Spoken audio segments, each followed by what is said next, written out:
Hey, this is Morgan with DoYouEvenTech. Today in this how-to PC video, we're going to talk about the recycle bin. The recycle bin is this folder here that's on your desktop. And if it's not on your desktop, you can actually search for it down here and I'll show you how. But the recycle bin is where all of the smaller files that you delete, say, home photos and smaller home videos, Word documents, things like that, when you save them to your computer and then you delete them, it almost always pushes them to the recycle bin unless if they're too large to go in the recycle bin.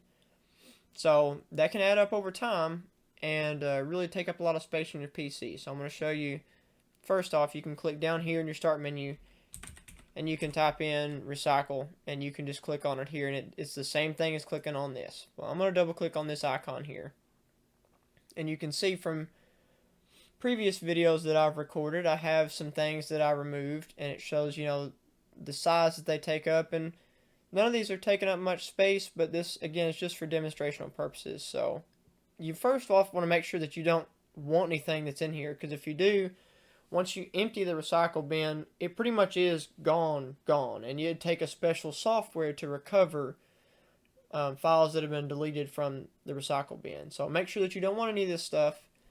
And then you can easy enough just click the manage button, and you can either restore the items if you want them, or you can just empty the recycle bin. Are you sure you want to permanently delete these items?